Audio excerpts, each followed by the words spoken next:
at the workplace. These are the agendas: workplace etiquette, strategies for excellence, improving educators' morale, and creating happier workplace, and performance improvement plan, which will be individualistic. And when you choose a job which you love, you don't have to work anymore in your life, because what you'll be doing will be like your hobby, your passion, and you'll be living in each and every moment that you're working. And it won't be feel like you're working intentionally. And here, this topic, giving your best at the workplace, is in line with yesterday's workshop, yesterday's lecture. Belongingness, these two are interrelated. And for giving your best to your institution, that happens only if you have such belongingness in your heart. And this is the primary goal. The primary goal should be well aligned with the institution's goals and objectives. For example, if the institution's goal is to have a happier climate, teaching climate in the classrooms, or better academic excellence, or boosting creativity in the school, then your objective or goal should be well aligned with that. Having two different kinds of mindset for the school and for yourself, that will be in conflict. So it's better to understand the institution's objective and goals, and your goal should be aligned with that.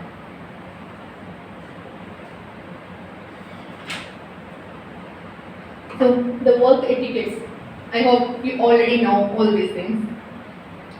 So in a work environment, it is common for employees from various cultural backgrounds, various races, various linguistic backgrounds, and to work together amongst all these different various kinds of people will be a little bit difficult.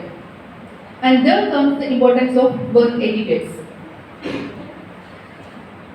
And we need these work etiquettes to interact respectfully with the co-workers and avoid actions that will hurt and make others discomfortable.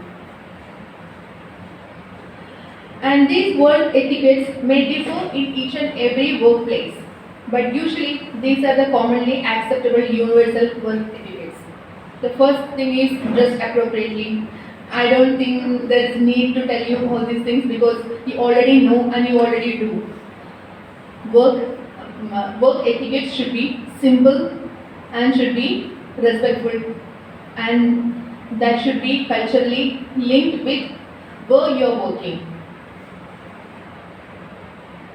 And the second one is respect personal space. Don't intrude into others' personal space and make others discomfort. And whenever you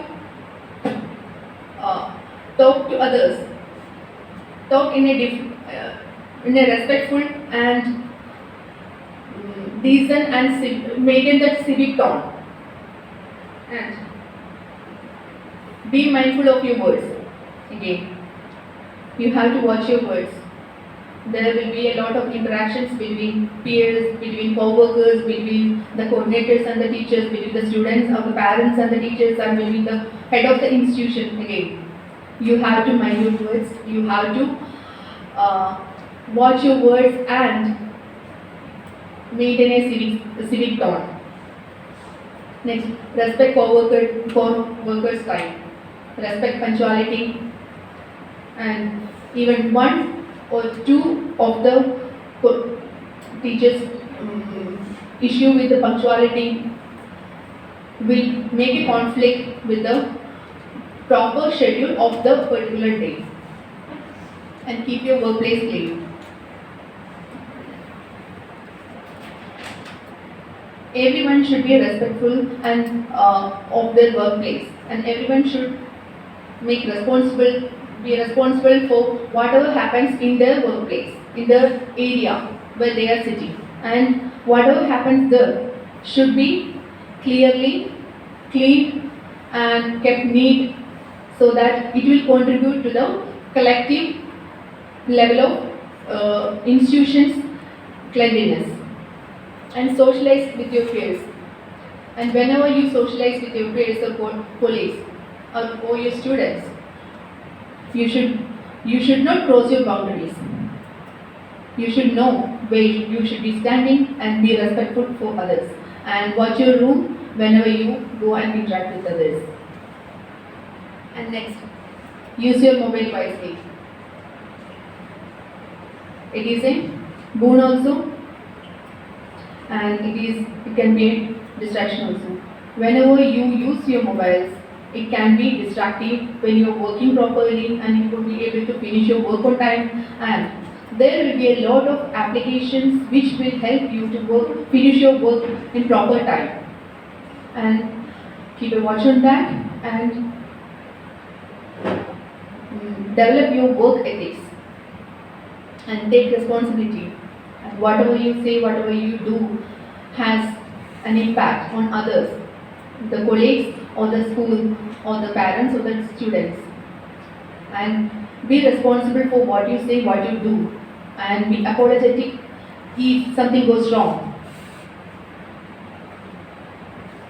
And you have to behave maturely. That will be beneficial for ourselves and for the institution.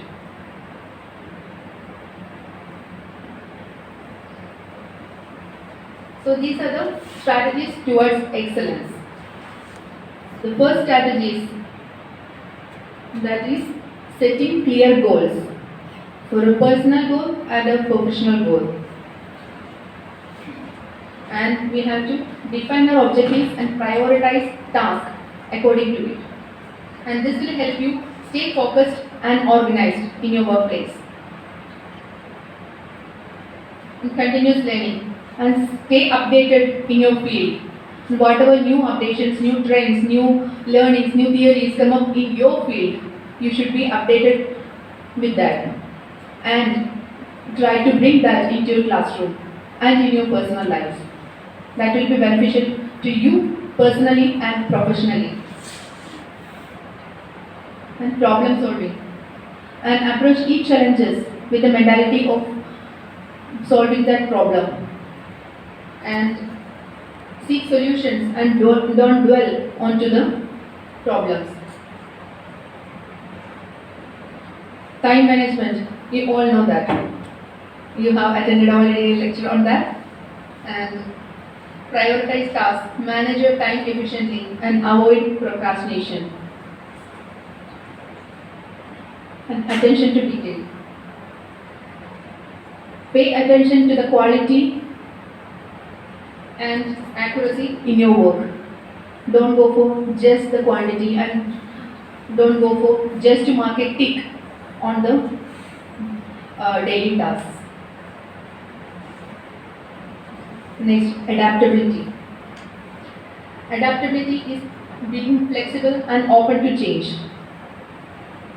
And adapt to new technologies, new theories, new strategies, new pedagogical methods that are in the field, and be updated to that, and you will be beneficial and your students will be beneficial and ultimately the institution will be beneficial.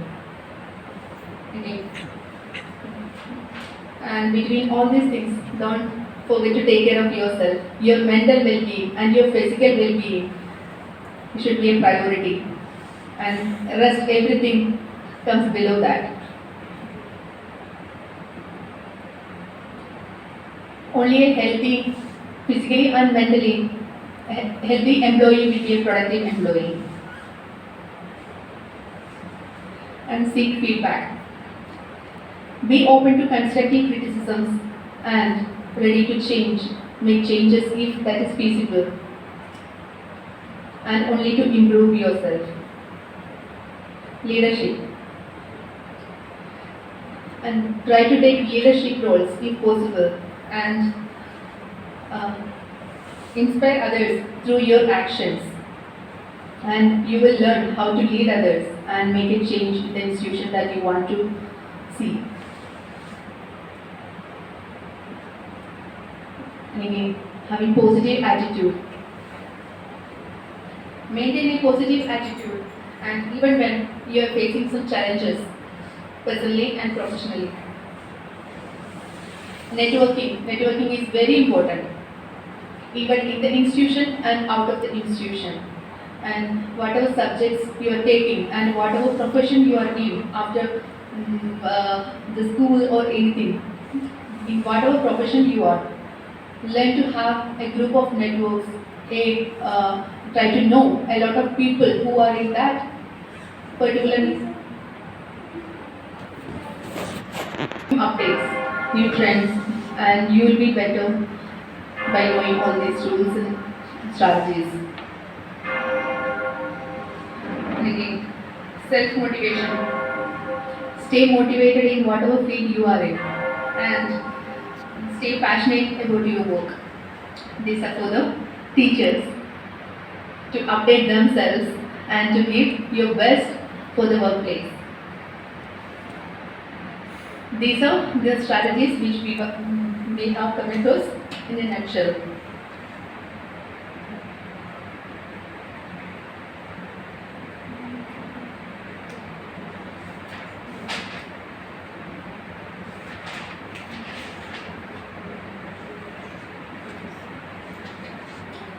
But what happens when one or two teachers or some of the teachers or some of us are not aligned with the institution's goals and objectives? If there is a gap between the institution's expectations and our performance, then what should we do? What should the institution do? Then comes the head of the institution's role. The first step is this is the performance improvement plan. This is individualistic, not collective one. The head of the institution or the leaders should take care of it. And the first step is identifying the underlying issues. The purpose of any performance improvement plan is to improve the performance. For that, we need to know what are the issues with that particular individual. Why that teacher, why us are not performing properly? Why we are not conducting the tasks we are given to? So for that, what the teacher exactly need to improve? We need to have a clear goal, and then involve that employee. Know his side also, know his perspective also, and try to identify whether the issue is with employee or is the issue with anything else, and find out clearly. Then set clear objectives where the proper expectations are, and make the employee know that where these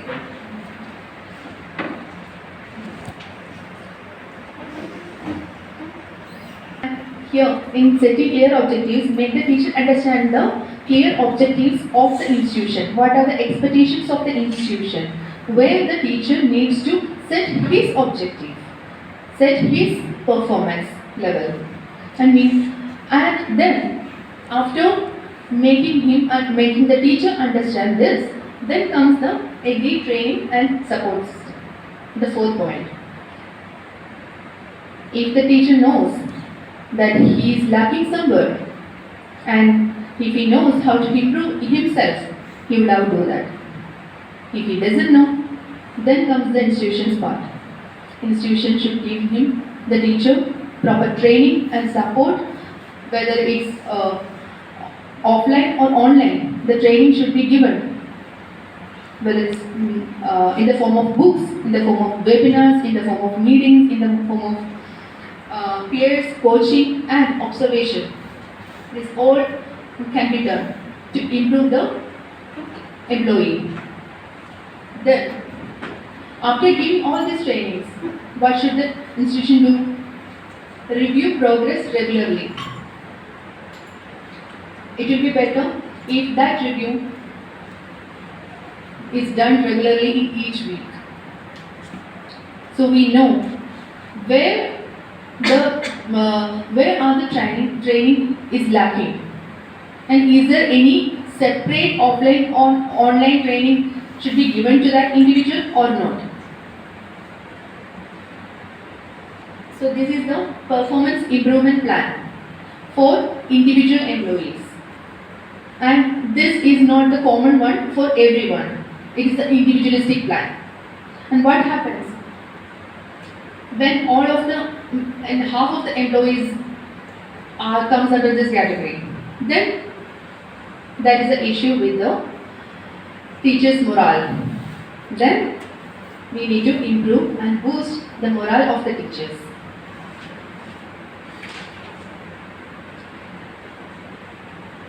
Low institution morale is not a tough thing to identify.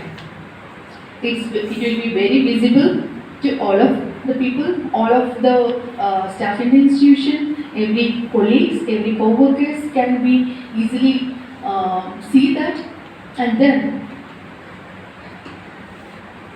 the stressed and pessimistic workers won't be able to give their maximum to the institution. They need to boost their morale. Then who will boost the morale? It is our duty. It is everyone else's duty. Every colleague's duty, every peer's duty. If we see any of our peers, any of our co-workers morale is down, what should we do? We need to find out the reason behind it, and we need to try to help them to improve that. If it doesn't fits in our hand, then comes the institution's part.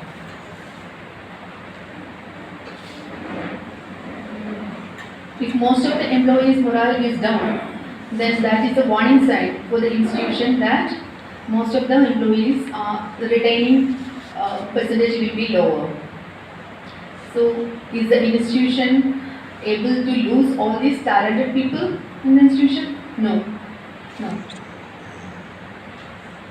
Then, what is the solution? To have a healthy and happy environment, work environment.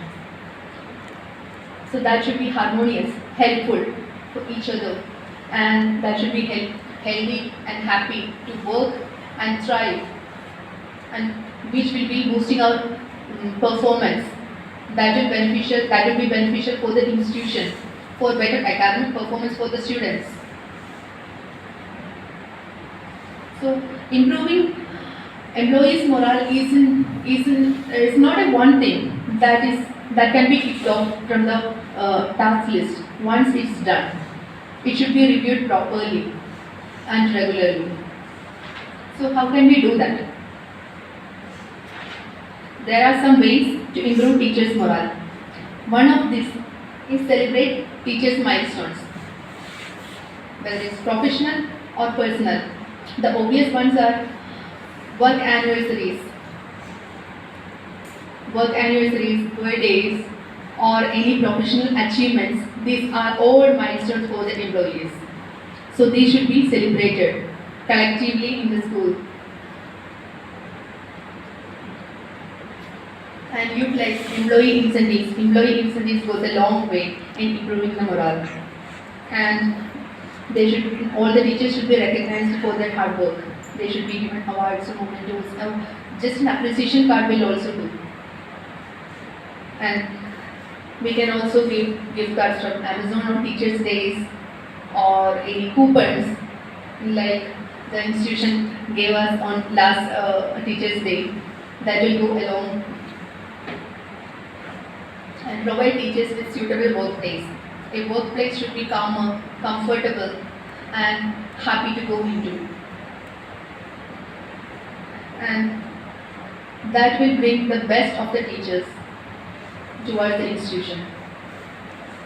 And sending a personalized message from the team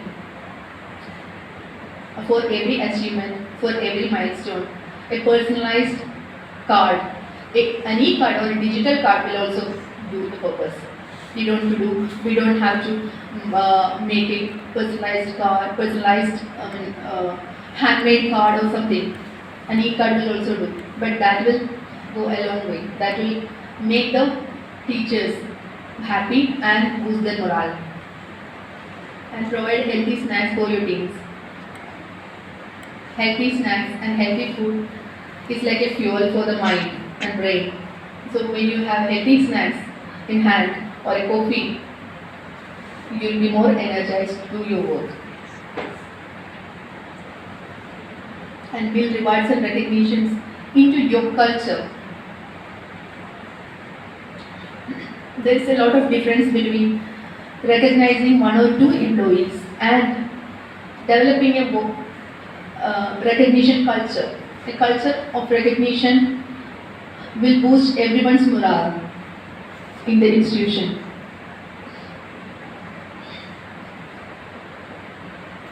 That culture will be living, breathing environment for everyone. And plan ways for employees to bond organically, even in the break time, even in the lunch time.